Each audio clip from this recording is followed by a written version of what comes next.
If you're going to preach as a herald or interpreter of the Lord, then you're going to preach his word. And so a text of Scripture must be preached.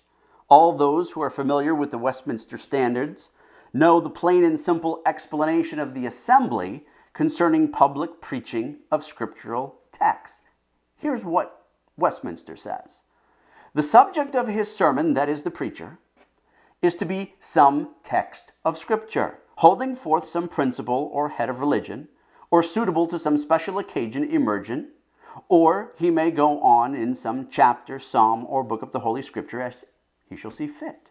Let the introduction to his text be brief and clear, perspicuous, drawn from the text itself or context or some parallel place or general sentence of Scripture.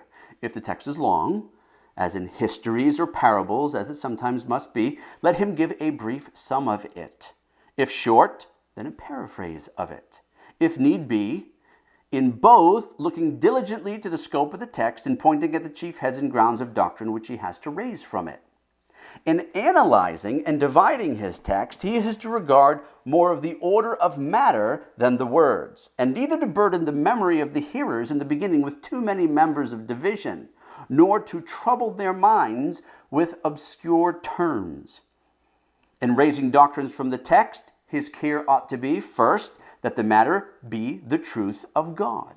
Secondly, that it be a truth contained in or grounded on that text, that the hearers may discern how God teaches it from there. Thirdly, that he chiefly insist upon those doctrines which are principally intended in the passage, and make most for the edification of the hearers. The doctrine is to be expressed in plain terms, or, if anything in it needs explication, it is to be opened, and the consequence also from the text cleared. The parallel places of Scripture confirming the doctrine are rather to be plain and pertinent, that many, and it need be, somewhat insisted upon and applied to the purpose at hand. The arguments or reasons are to be solid, thought through, and, as much as may be, convincing. I can't tell you how many times a preacher gets up there and seems disinterested. He's not convincing. The illustrations, of what kind soever, ought to be full of light, and such as may convey the truth into the hearer's heart with spiritual delight. The Puritans, for example, i.e. the Westminster Assembly, they used proverbs. We'll talk more about that. Short, pithy sayings that sum up the idea in a single sentence. Two things are necessary. One, that every text contain a subject.